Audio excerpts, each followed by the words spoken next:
How is it possible that drinking too much water and eating foods out of season are causing you to age at a faster rate? Stay tuned to today's video to find out more.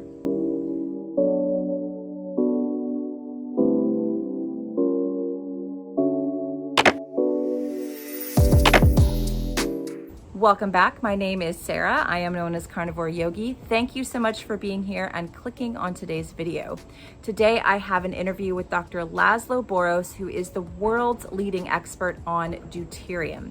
And we really dive into exactly what Deuterium is, where it hides in our food, how it's in our water, and some of the strategies we can start to implement to avoid having too much deuterium in the body, which again leads to rapid aging. Now, next week, we actually dive deeper into the topic of deuterium depletion. If you're interested in that, make sure you're subscribed to this channel so you can get that video as soon as it comes out next week. And there are links down in the information section about a little mini course that I have created about deuterium. Just a lot of questions I get asked commonly, because one of the things that was instrumental in allowing me to get pregnant at age 42 without using IVF was looking at things through the lens of deuterium and deuterium depletion. So this is a very important topic that I think a lot of people in the health and wellness space just completely overlook when they talk about how we should eat and the different foods that we should eat. The topic of deuterium never comes into play. So again, Dr. Boros and I cover this a lot in this episode, and there are tons of timestamps linked down in the show notes for you guys. So make sure you check those out. There's a lot of dense scientific information in this episode. So if you need to go back, or if you want to go to a specific topic, then make sure you check those out. Those timestamps are going to be brought to you by my two sponsors. The first one is going to be Optimal Carnivore. You can use my code Carnivore uppercase Y to save 10% on these. They have them over on Amazon. There's a link in the show notes. I take these prenatally. I've been giving them to my daughter. I took them pre-conception. Wonderful way to get your B vitamins, folate, fill in those nutritional gaps that you may not be getting if you're just eating meat and not a lot of organ meats. Completely wonderful supplement, so make sure to check them out. Second sponsor of today's episode is going to be Upgraded Formulas. This is their magnesium formula, but I really do love their hair tissue mineral analysis with a consultation, because it allows you to see if you actually do need magnesium, or do you need all that extra salt that you're putting on your food, or do you need more, right? It's a great way to manage your minerals and actually make sure that you are staying in balance. And you can use my code YOGI or YOGI12 to save at Upgraded Formulas. All right, I hope that you enjoy today's episode, and I will talk with you again soon. All right, everybody, thank you so much for coming back and tuning into today's episode. We have a real treat today. We have Dr. Laszlo Boros with us. He is a retired professor of pediatrics at the University of California in UCLA School of Medicine, co-director of the Stable Isotope Research Laboratory. And he has probably authored and spearheaded over 700 different studies on deuterium. He's also an internationally recognized expert on metabolic water biochemistry. So Dr. Boros, thank you so much for being here today. Well, thank you for inviting me, and thank you. I appreciate the opportunity, of course. And it's deuteronomics. I have always messed up that word, but that is really your specialty, correct? Yeah, this is a scientific field, and in fact, it's a college course now in Amsterdam, in Europe, in the European universities. Now we teach deuteronomics as like genomics or any other field, and it's a 4-credit coursework now, and you can use it for your doctoral degree or thesis. So it became the first. We started at UCLA as special lectures and seminars, and then we moved this to the college education and credit level. So now you can actually earn 4 educational credits if you take the deuteronomics class. at the Vrije Universiteit and the Amsterdam Medical School. And it's a transferable credit, so you can transfer this credit in Europe among universities that you attend. But yes, indeed, it's called Deuteronomics. Yes. Wonderful. And this is something that, you know, people that are in the medical field are starting to study more of, or is it just more people that are interested in science, period? What would you say are the type of people that are taking this course? Well, we do have a course for medical students, and we do have a course for agricultural students.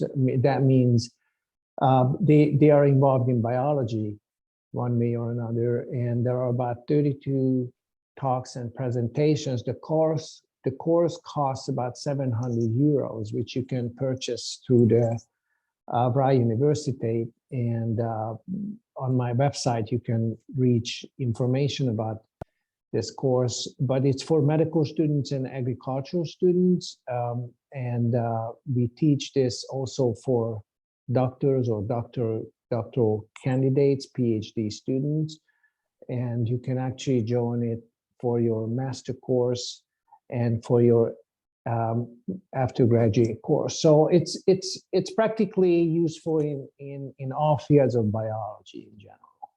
Wonderful. And you have a background also in gastroenterology as well as pancreatology, correct? How did you get interested in deuterium from those types of backgrounds that you had previously? Yeah, so I'm a medical doctor by education and training. I'm not a clinician though. I do have a research and a teaching background, and I have been involved in clinical research, but not clinical work. And I'm mostly practicing like what is called tracer-based metabolomics. That means we use a glucose molecule that is labeled with a stable isotope of carbon, and we trace the carbons in metabolism, and we kind of interpret the biochemical reaction architectures based on carbon labeling. And we can do this also with deuterium, which is the heavy, like bigger brother of the hydrogen or protons. And because they weigh or they have a different mass, they are heavier, about twice as heavy as protons, very close to that. And they can be measured and followed and traced by mass spectrometers. So this is what we have been using at UCLA. And I was working with various investigators. Dr. Pauly was my mentor at UCLA, just practically interpreting all kinds of biochemical scenarios that are related to disease and health. And then we actually transferred the course based on University of California faculty's research and lectures. The lead topic or the lead talk is introduced by Dr. Judith Klinman, who is at UC Berkeley. And she studied deuterium isotope effects for a very long time in her laboratories, and now we gave it a translational or a clinical edge of all the deuteronomics or deuterium research. So it's becoming part of medicine, diagnostics, and therapeutics. And I think that the best is yet to come, simply because there's so many new developments in the field.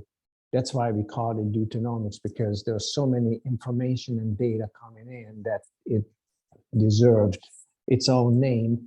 And simply the effect of deuterium in the living system is so important, both from the functional and from the structural points of view, that practically we just had to devote a devoted field to deuterium kinetic isotope effects. And I think this has just started, and we're going to see many more new interesting developments. Yeah, it seems like it's kind of exploded on in the biohacking world in the last couple of years. There's a lot of people talking about it, a lot of people trying it, but I don't know if there's, a lot of scientists that are kind of intervening. I think it's a lot of people experimenting on this side, but I know you've been involved in some trials of actually seeing people with medical issues with cancer and seeing them treated, doing a deuterium depletion, correct? That's right. I do work with a number of physicians who apply this technology in their practice. The research started in the late 80s, 1980s, early 1990s with deuterium depleted water research and science. There have been very important, critical, basic scientific studies to show how deuterium or deuteronomics would influence the rate of proliferation of, for example, tumor cells, and that goes back to Dr. Gabor Somier's work. And he's a scientist who has been involved in oncology in the first place, and he was using deuterium depleted water to treat cancer. There were lead studies that he based his research on, or his arguments, very successfully, and they have published a number of papers before I joined the field. I was using our tracer-based technologies, and this is when kind of I joined their efforts simply to position it in the clinic. And I think this was a very critical contribution to be able to determine that actually your mitochondria, or the matrix of your mitochondria, produces this deuterium depleted water. And you can use it as a outside source, as drinking water or potable water, to help your body to deplete deuterium while it is producing matrix water or metabolic water, if you will. And so you can therapeutically, you can use this knowledge and also this combined understanding of mitochondrial functions for metabolic water production and ATP energy production, to use it for clinical applications.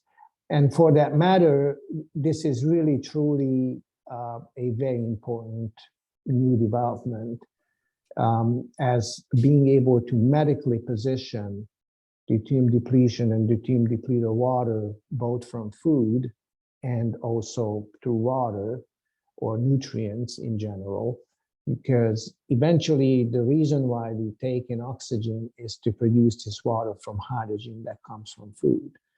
And this process takes place in the mitochondria.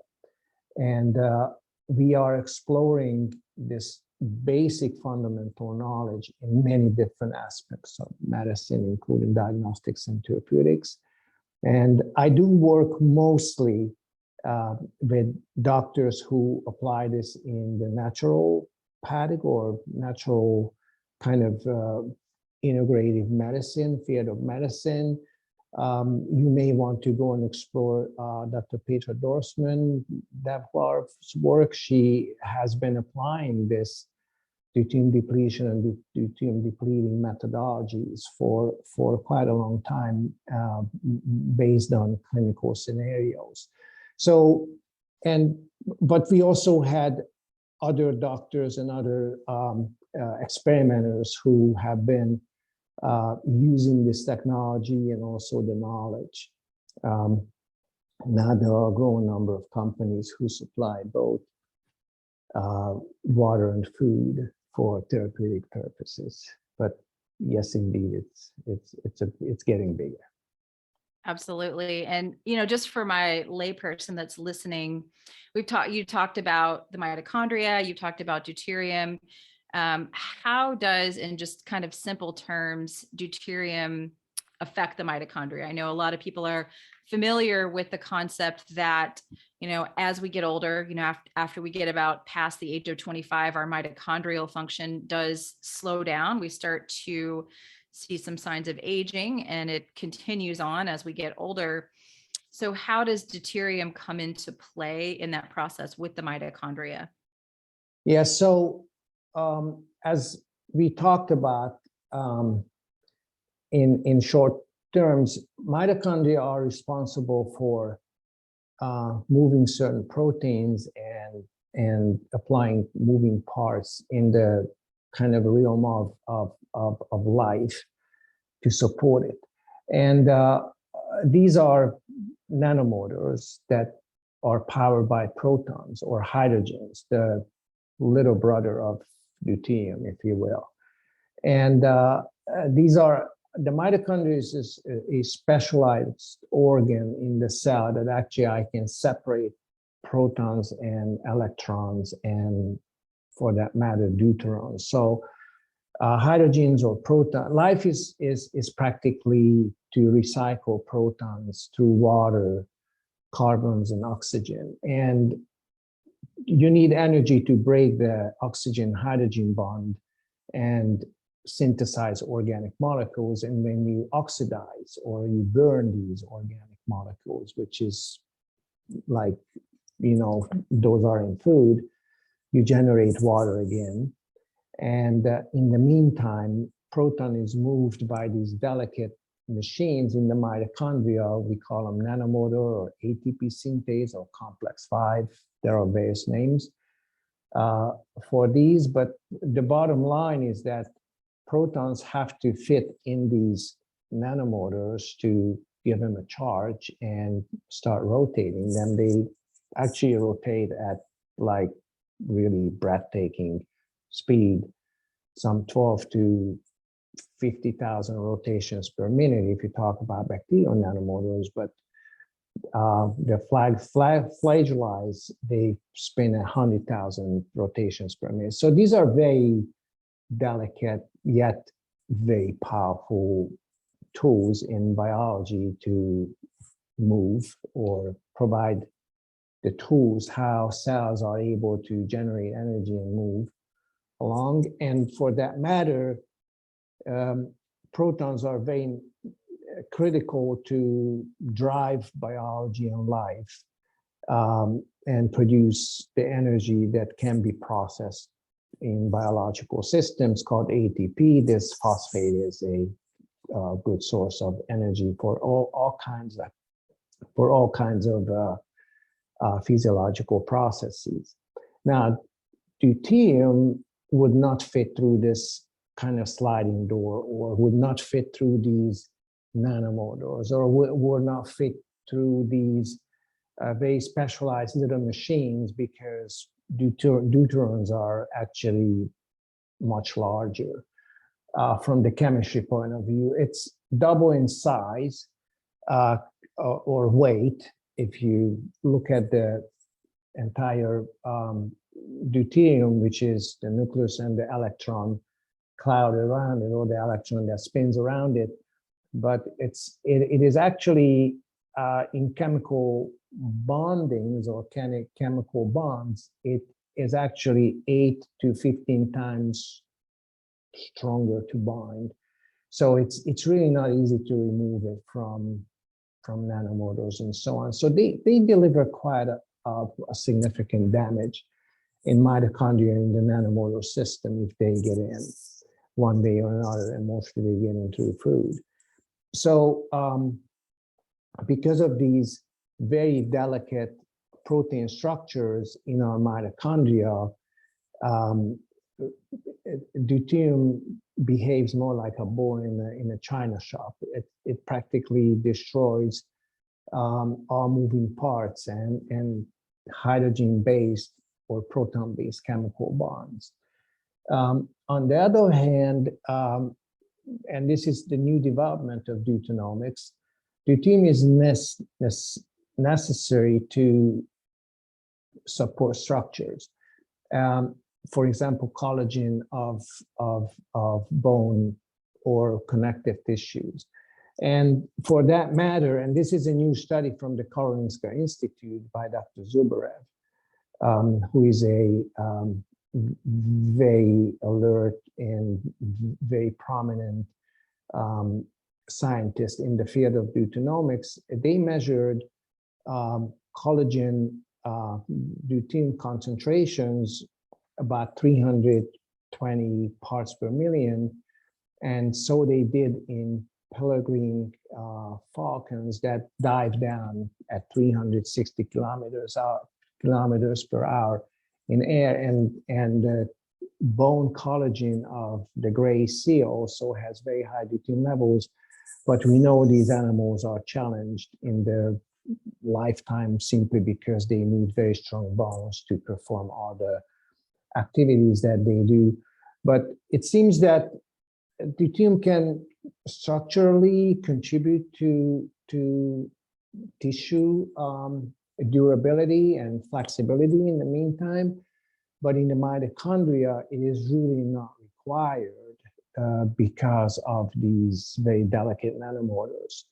So as we talk about deuterium as part of the food or the water or the nutrients scenarios, we need to stay at the natural low levels to be able to supply the very specific necessities in the cells, which require very little amounts of deuterium, but leave the nanomotors intact, meaning that the body can do its own kind of deuterium schlepping or practically distributing or discriminating and fractionating it among various organs and proteins and peptides and amino acids.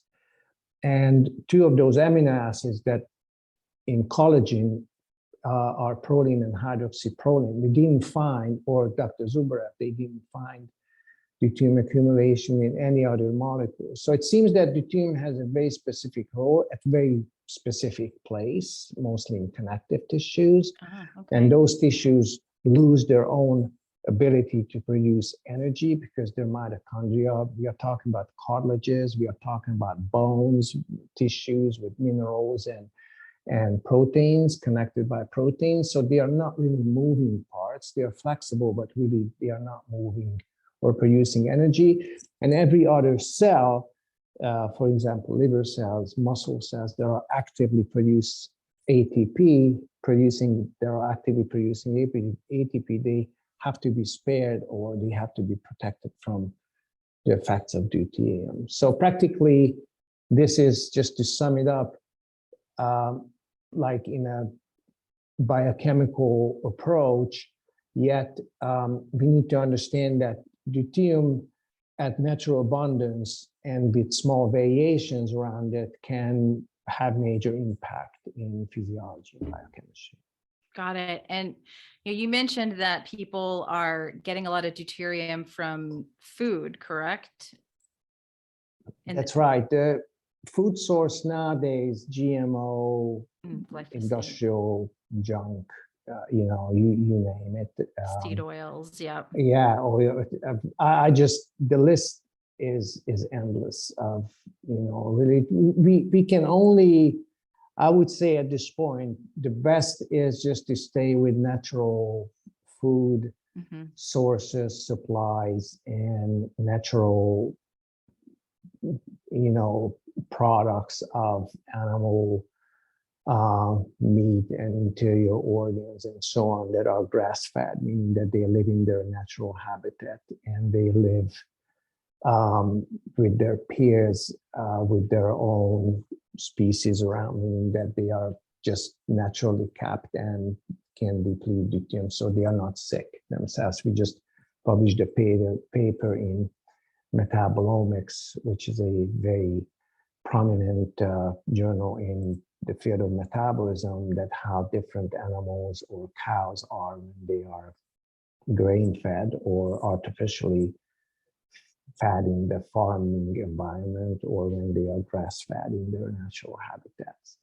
And every product that we eat eventually will become part of what we are and who we are. So we need to kind of change this scenario. We are what we eat, as practically we are what we eat and what we can discriminate as far as protons and deuterium for various and very specialized biological, biochemical, and medical mechanisms, meaning that we really have to be aware of this, and we have to be careful of what we eat and how much we eat and when we eat. And what we eat is what's the source of it. Right. So people should really be cautious about where their food is sourced, understand the farm that the animals were raised on, make sure that they're, if they're eating produce, that it is not sprayed with a bunch of glyphosate, GMO grown. Fruit also has quite a bit of deuterium in it. Is that correct? Like bananas and things like that? Yeah, but we need to understand, yes, you're right, correct. Fruits are not food. We call them functional food because they are only available, and given particular fruit is only available for a short period of time. Yes, usually. seasonal. They are seasonal, and their purpose is to propagate the tree that has the seeds in them. So usually fruits are loaded with deuterium for the microbiome to kind of dwell on it and eventually to release the seeds in the form of fertilizer. And this is why I would get a diarrhea if I would eat a certain type of fruits, because I'm really not used to it, or I'm not. I only eat fruits seasonally. Yes. When they are available in the season in very limited amounts of it, because in nature we would not get to fruits very easily because we would be competing with animals in the fauna in the same environment, and we are carnivores. So humans are carnivores in that, in looking at their metabolic imprints and or other physiological characteristics. So fruits are not for us.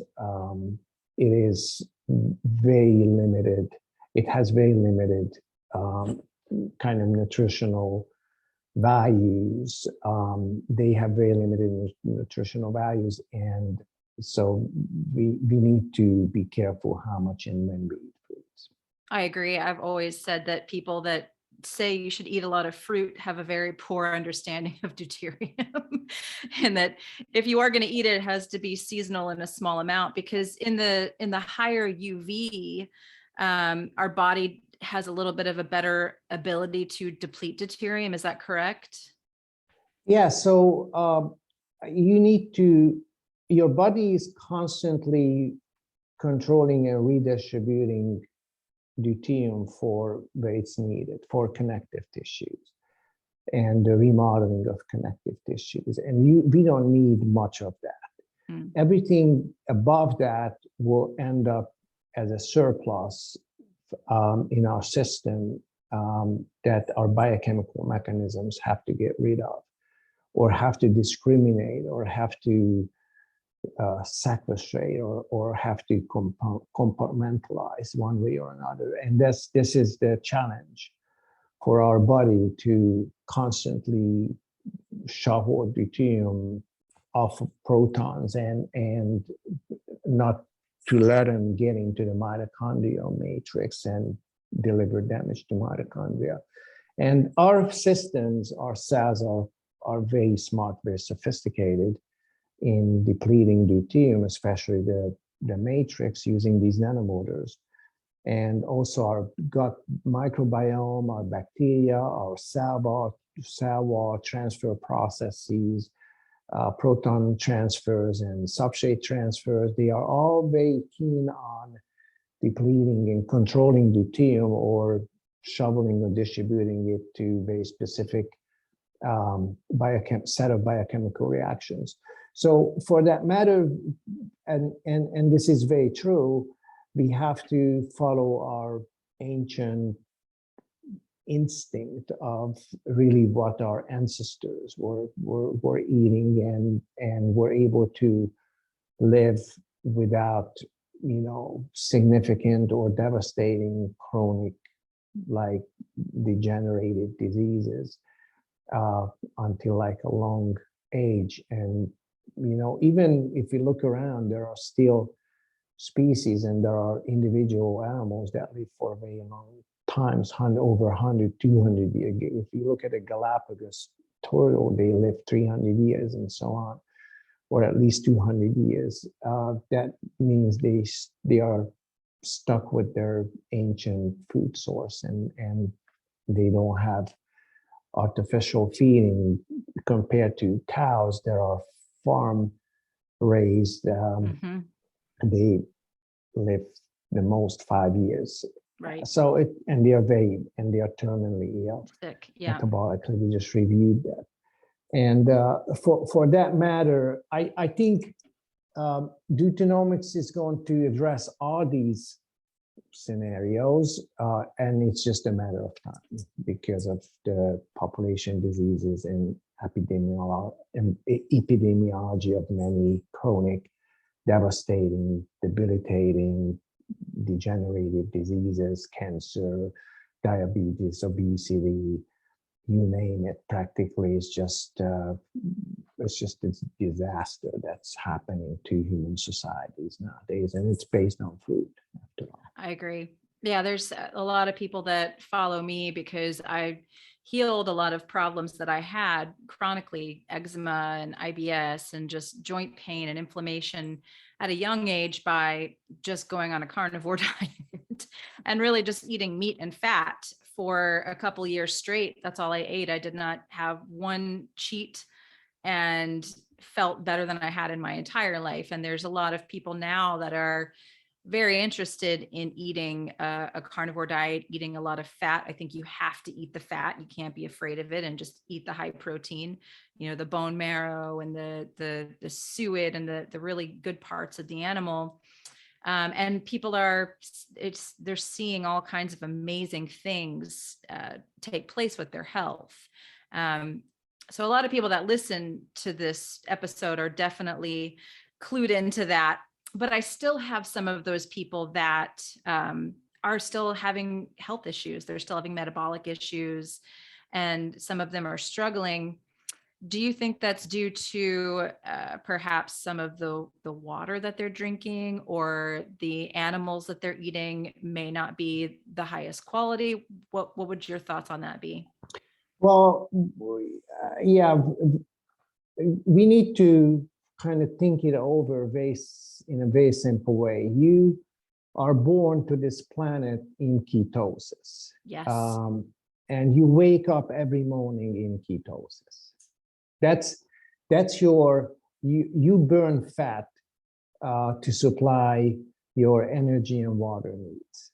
Yes. And when you are able to deplete deuterium below a certain set point, that's when you wake up. That if you measure your beta hydroxybutyrate in the morning, it's always elevated, and that's the same in babies as they are born, simply because ketosis, or the ketogenic kind of metabolism, is our natural kind of metabolic profile, and we can't change that, and we shouldn't, just like all other species. If you look at birds that eat lots of fruits, they actually don't digest them. They propagate the seeds by simply releasing those sugary and carbohydrate rich and deuterium rich. Deuterium is practically for bacterial growth and prokaryote propagation. Now, as you said, some people still have problems simply because if they get to a fat source, it's not just that you switch to a fatty, or if we look at the anthropology of eating bone marrow, we can go back to almost 4 million years, because in Ethiopia, that's where they found the first schools and big bones opened by tools in large animals. So the prehistoric man learned how to open up the school of these big, huge plant-eating animals and eat the bone marrow out of their brain, meaning that from their school. So they've been in ketosis and they've been eating a ketogenic diet for millions of years. Yes. And there are actually good, but I'm talking about these scenarios because there are publications about these. So on my Facebook and also on my other various platforms, I kind of show this data for, these are good readings and interesting readings, but practically we have been eating bone marrow for millions of years. At least it was part of our diet. If you look at historic writings like the Old Testaments, the most valuable food source was the joint bone of the animal cows. Actually, the old Jewish kings, they paid gold for this part of the animal. So that was the most expensive and the most valuable part of any. It was not the meat, or it was not the, which was surprising to me as well. And it was surprising. That's why we are going back now to ancient literature and Old Testamental correspondence, simply because it seems that Deuteronomy goes back as old as like mankind or humanity. As we find very interesting chemical symbols on the Tatarlaka disk, which is 7,500 years old. They have been propagating this type of symbolism, at least in the old writing textures, and then it was transferred to Aramean, Hebrew, and other ancient languages. But practically this knowledge, the fifth book of Moses is called Deuteronomy, and which is, I think, and the Old Testament starts with fractionating protons from deuterium by the Spirit of God hovering over the waters, which is the physical phenomenon, how you separate protons from deuterons. So from the scientific point of view, you can apply this knowledge both in a kind of horizontal and also in a historic and in a, like many different ways to explore its roots in human culture and religions and their nutritional habits. And this is why fasting, religious fasting, around the Yom Kippur, Jews have to fast, but they can't drink water with it. So it's really truly pushing you into ketosis and into deuterium depleted, if you approach this from the biochemist point of view. It's everywhere practically. We just have not explored them enough. Yeah. So I think eventually this is how these dots are connected nowadays. Yeah, I've always loved listening to you on different talks talking about how in the Bible there's several references and mentions of deuterium. It's fascinating to think that we've known about this for so long, yet now it just seems in the last few years that people are really interested in looking at how it affects our health and our longevity, and especially the mitochondria, which is all the above. Yeah, that's right. Yeah. So you would say that if someone was doing a diet that was more carnivore, that's not necessarily enough to deplete the deuterium. They would want to be basically eating bone marrow, right? Just eating the fat. That would be a little bit more deuterium depletion friendly. Yeah, it's more like grass-fed animal source and follow the ancient nutritional protocols. It means that you eat the hind steaks and the more fatty parts of that. Not everything is kosher, which surprised me very much. The sirloin and these very fancy meat products of the cow, they may not necessarily be kosher, but actually the fat part, the fatty, meaty part of the grass-fed animal is what is kosher. They have very specific butchering technology, meaning that they let the blood out, which has deuterium, especially the blood cells, and they don't eat those. They use various food preparation methods, especially if we go back to ancient times. That's practically like sourdough, and the source of even carbohydrates or like glycogenic substrates are also low in deuterium simply because of bacterial fermentation. And this is how most ancient food was prepared. So it's really an interesting and a very critical understanding from the historic and anthropology point of view, how we deal with deuterium depletion in our personal life, how much we understand of it, and what is the source of reliable low deuterium animal products. And this is what practically interiors and the hindsight, the fatty type of meat source of animals would accomplish for us. And as long as you eat that, and as you said, you become you just forget about doctors for that matter. I mean, absolutely. It's funny enough, I've been paying for health insurance. I'm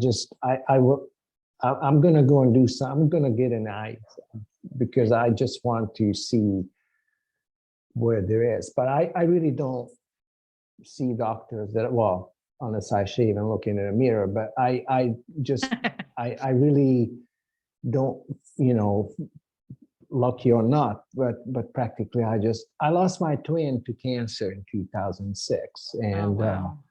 They also found Barrett's esophagus. And a few years later, they found some kind of a tumor in one of my chest bones. It was, I think, 12 years ago. But I really don't pay like such a big deal or attention to this scenario because I know what to do. And, I just eat a very simple diet in the sense I eat once a day, like a main course in that sense. I take a few nibbles of, let's say, occasionally some bacon or seasonal fruits if they are available and they appeal to me. But other than that, I try to stay with a strict grass-fed source, animal interiors and ketogenic diet without carbohydrates and without additives and without industrial processing. I eat my steaks rare, meaning that I don't have them overcooked. I like the taste of liver and so on. I like the taste of bacon.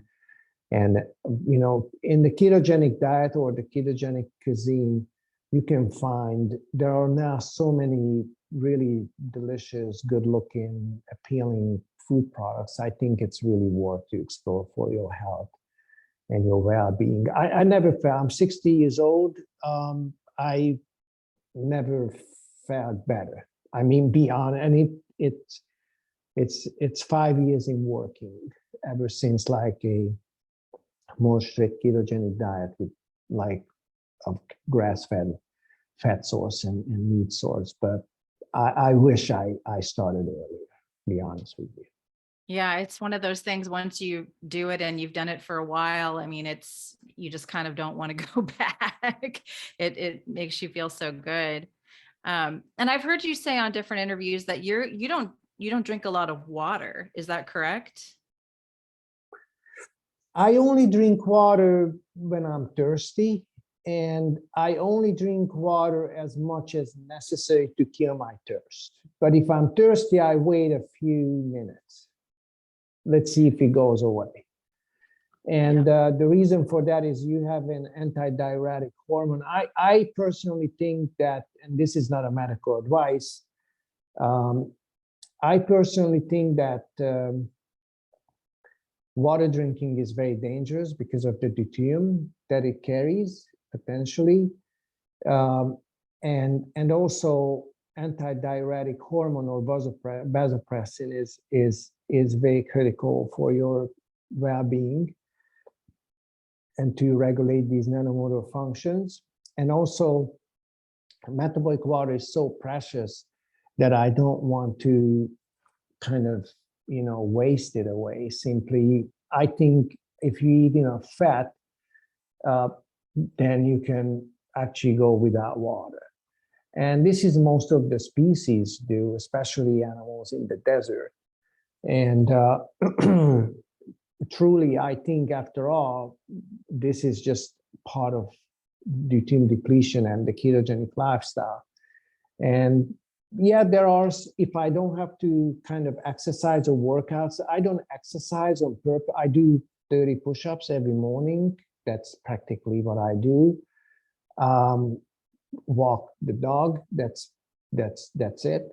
But other than that, if I don't have to work outside, meaning that, and it's not too hot, I don't sweat, then I can go 1 or 2 days without drinking water. I think the longest it was 4 days. But I ate fat, I ate the pork crackers, the skin crackers, some bacon chips.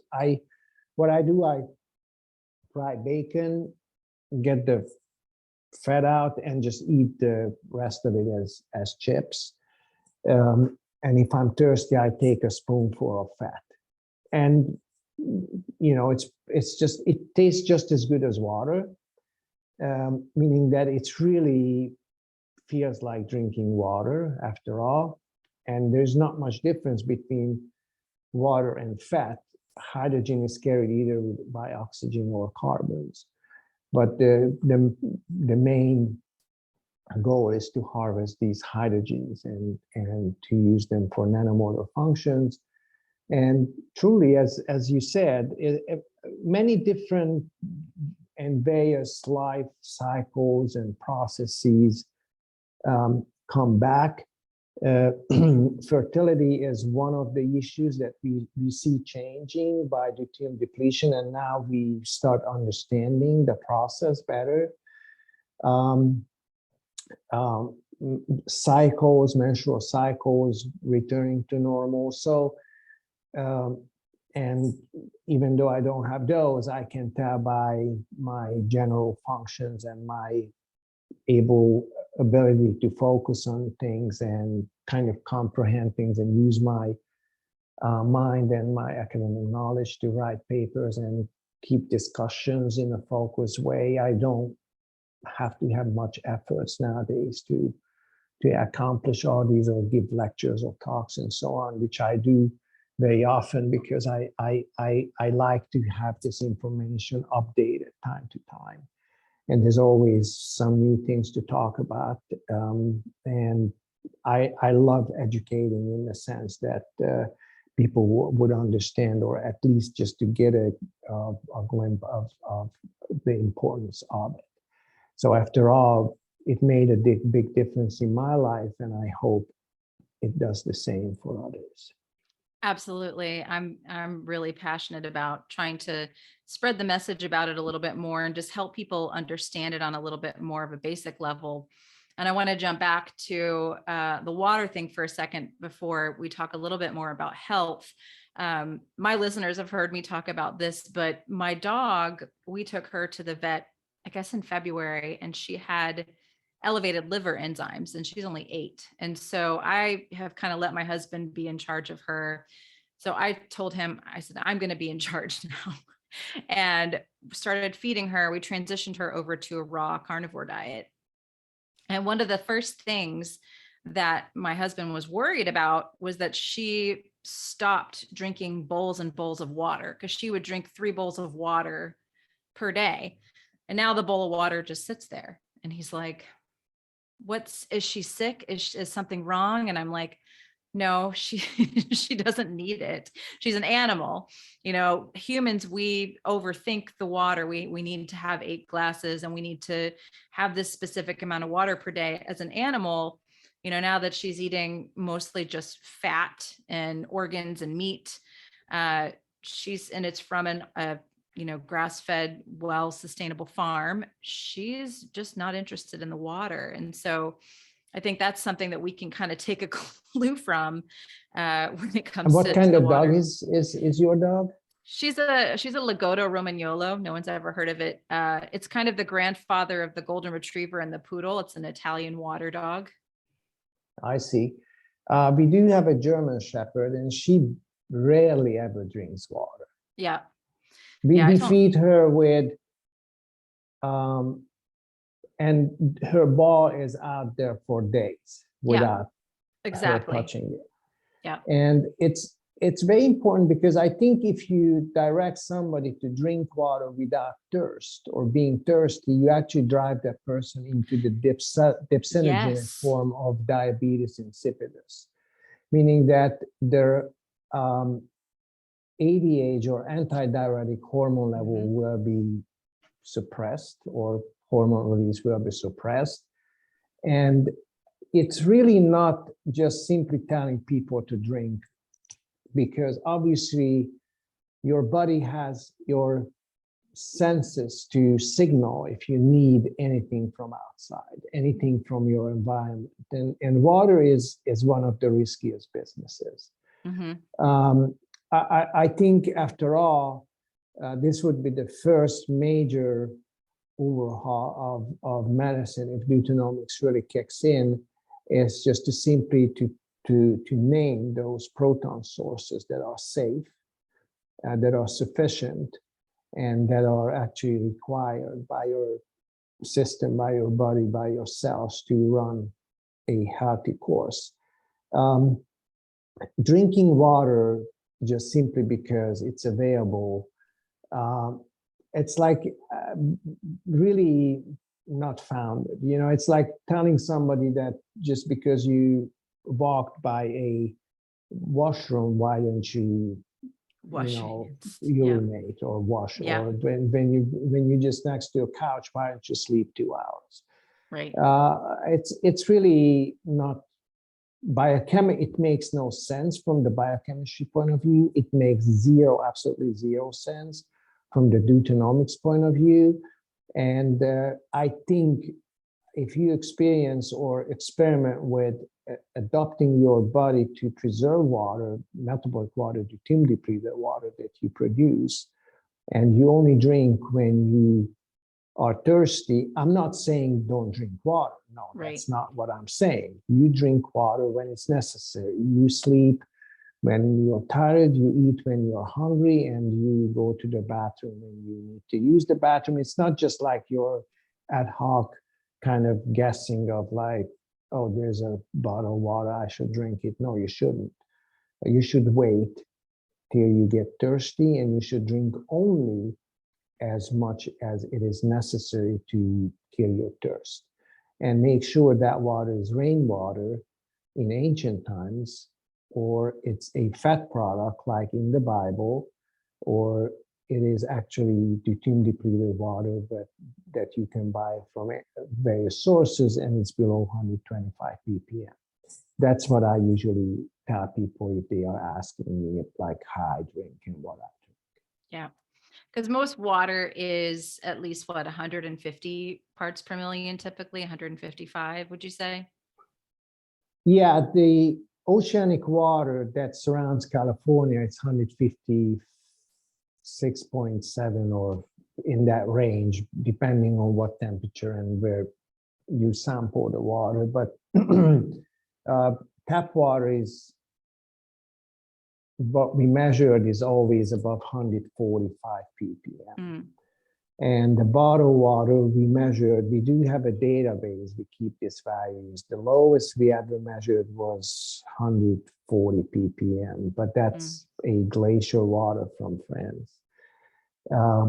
If it a water source from high altitude, you are better off as far as its deuterium content, but nobody guarantees anything.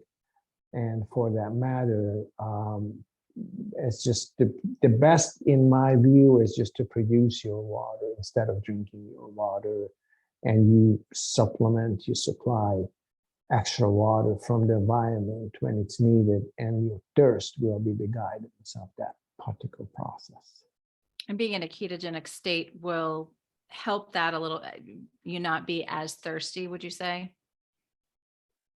Well, you are not going to be as thirsty if you have antidiuretic hormone. Mm-hmm. Now, how you achieve that, again, that's another matter. But practically, diabetes insipidus is practically drinking plenty full of water and urinating a lot without the interference, without the presence of glucose in your urine. That's why it's called diabetes insipidus. It's practically sour urination, because in medieval times, when the plenty of urine, which is called diabetes, was differentiated based, it was based on taste, because ancient medieval doctors, they tasted urine. So this is where the name comes from. And if there's a dipsynogenic or there's a polydipsic type of diabetes insipidus, and we see this in various psychiatric disorders, and they can lead to very severe and serious metabolic disbalances and abnormalities if you drink water excessively, which is, I think it's way out of control right now. And some of the population diseases, I believe, could partially be explained by excessive water drinking, which is high in deuterium. I agree. That's one of the things I talk about quite a bit, is not drinking the gallon of water per day that people say that you should drink is just the worst advice for so many reasons. I think it's terrible, terrible advice, but I always talk about it from a mineral standpoint, but I didn't really think about it so much as just the high deuterium content that you're bringing into your body. And so I think a lot of people that maybe go on a ketogenic diet that is going to be supportive in depleting deuterium, but as long as you're drinking all that water, it's not enough to be as powerful as actually getting some depleted water and drinking that, would you say? Yeah, in fact, this could backfire very easily. And this argument is practically a very solid biochemistry-based argument. You produce water, about 2,000 gallons of it a day, that is getting recycled in your mitochondria. You don't see this amount of water because it's not going to kind of pile up in your body. You constantly recycle this water in the mitochondria through the Sand-Krebs cycle, which is a set of enzymatic reactions, 9 of them all together, and 4 of those practically does nothing but recycles and rearranges water in the mitochondrial matrix. You can also calculate how many or what the volume or what is the mass of protons we move based on these nanomolar rotations. We did those biochemical calculations, and an average person, I would say 75 kilograms, no excessive physical activities, would recycle about 7.2 cubic meter of water, which is about 2.3 thousand liters of water each day. So you really have to think of your system as your circulatory system. That's how much blood is circulating in your body as a kinetic volume, after all, because you can calculate it. This is about the same amount of liquid that flows through your heart each day by the pumping function, as this is very true with the biochemistry of your cells. You need oxygen to link these two systems, and oxygen is carried by your blood, and oxygen is consumed in your mitochondria, and food provides the hydrogen. And there's also protons that are recycled in the mitochondria extensively, and the whole volume of the system operating is about 2.3 thousand gallons a day, which is quite significant. It's a very dynamic system as far as protons recycling, and deuterium would actually break the system, the dynamics of it. So you just have to stay away